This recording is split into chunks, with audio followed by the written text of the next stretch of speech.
ఇలా Congress party iron leg party అని చెప్పి అన్ని పార్టీలు భావిస్తున్నాయి అలా ఈ ఫలితాలతోని. వాళ్ళు ఇప్పటికే 220 సీట్లకు పైగా మెజార్టీ ఉంది. మ్యాజిక్ ఫిగర్ దాటింది. 220 స్థానాలకు పైగా మెజార్టీలో ఇండియా కూటమి ఉంది. గతంలో కంటే ఎక్కువ సీట్లను సాధించబోతున్నాం.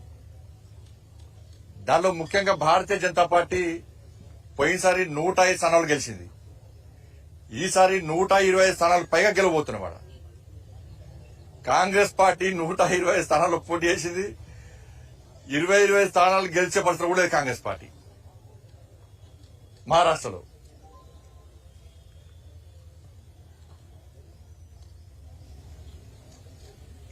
దాంతోపాటు యూపీలో కూడా 9 స్థానాల్లో 7 స్థానాల్లో భారతీయ జనతా పార్టీ మెజార్టీలో ఉంది.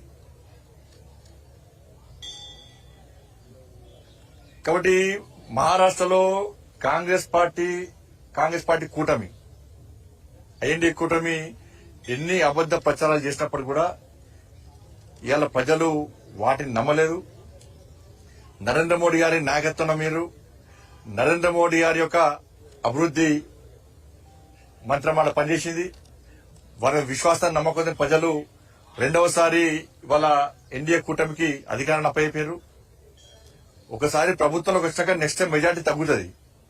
కానీ ఈసారి మెజార్టీ విపరీతం పెరిగింది సార్. కానీ ఉద్దవ్ ఠాకరే లాంటి శివసేన పార్టీలు వాళ్ళ ఐడియాలజికల్ దానికి విరుద్ధంగా, హిందుత్వానికి విరుద్ధంగా, హిందూ ధర్మానికి విరుద్ధంగా వివరించే పార్టీలతో కుమ్మక్కు కావడం వల్ల మొత్తం అడ్రస్ లో కూడా గల్లంత అయిపోయినాయి పార్టీలను కూడా.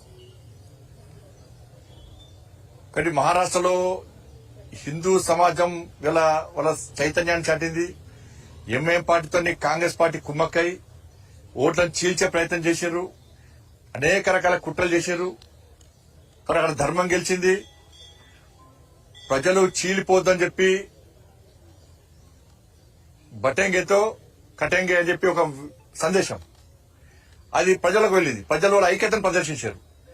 మహారాష్ట్ర ప్రజల ఐక్యతనే ఇలా ఎన్డీఏ కూటమికి విజయానికి నాంది. ఇవాళ ఇలా సమాజం ఐక్యంగా ఉంటే ఏ విధంగా ఫలితాలు వస్తాయో ఇలా మహారాష్ట్ర ఫలితాలు స్పష్టం చేస్తాయి. కాంగ్రెస్ పార్టీ విపరీతంగా తెలంగాణ నుంచి డబ్బులు మొత్తం కాంగ్రెస్ పార్టీకి పోయినాయి.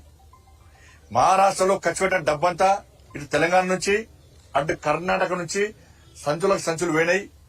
1,000 కోట్ల రూపాయలు పోయినాయి. అలా డబ్బులు విపరీతం ఖర్చు పెట్టారు. డబ్బుల ద్వారా అబద్దాల ద్వారా గెలుద్దాం ప్రయత్నం చేశారు. అవి పనిచేయలే.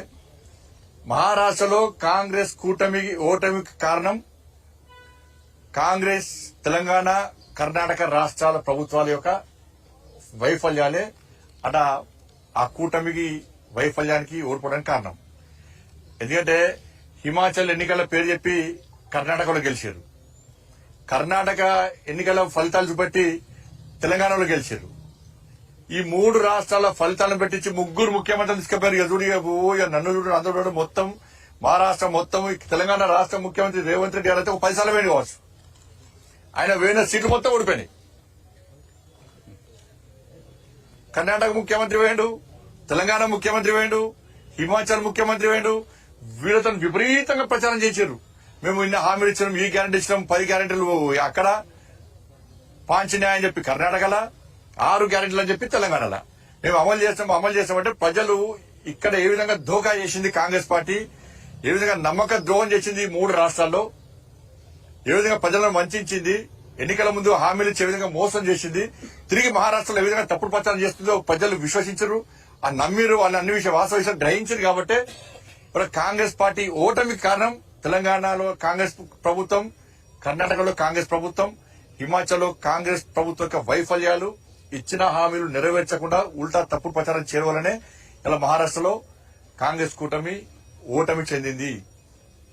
నరేంద్ర మోడీ గారు ఈ దేశాన్ని అభివృద్ధి చేస్తున్న తీరు, గతంలో మహారాష్ట్రను అభివృద్ధి చేసిన తీరు, మహారాష్ట్రలో నరేంద్ర మోడీ ప్రభుత్వం సంక్షేమ ఫలాలు అందించిన తీరు, మోడీ గారి నాయకత్వం ప్రత్యేక విశ్వాసం నమ్మకం, మోడీ గారి యొక్క అభివృద్ధి మంత్రం ని ప్రజలు నమ్మిరు కాబట్టే ఈ ఫలితాలు వచ్చినాయి. నిజంగా మహారాష్ట్ర ప్రజలకందరూ కూడా heirs of.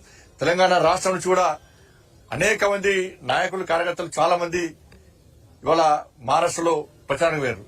Congress party Karnataka ఎమ్మెల్యేలు ఇక్కడ ఎమ్మెల్యేలు బూత్ కొక్కలేరు, కానీ ఎమ్మెల్యేల పతేరా పనిచేయలే. బీజేపీ కార్యకర్తల ముందు బీజేపీ కార్యకర్తలు ప్రతి ఇంటికి వెళ్ళి అభివృద్ధి గురించి చెప్పారు, మోడీ గారి నాయకత్వం గురించి చెప్పారు, ప్రజల ఓటు రిక్వెస్ట్ చేశారు. కానీ కాంగ్రెస్ పార్టీ అబద్దాలు ప్రచారం చేసిన కాబట్టి వాళ్ళకు వాళ్ళ అడ్రస్ గల్లంతైంది. కాబట్టి Congress party iron leg party. ఇక పార్టీతో ఎవ్వరు ఉండరు. ఇక ఐఎన్డీఏ చీలిపోవడం ఖాయం, ఐఎన్డీఏ కూలిపోవడం ఖాయం. దాన్ని ఎవరు పట్టించుకోరు. ఐరన్ లెగ్ పార్టీతో ఉండేటువంటి ప్రయత్నం ఎవరు చేయరు. కానీ తెలంగాణ ప్రభుత్వం కూడా ఇదే గట్టిపట్టబోతున్నది.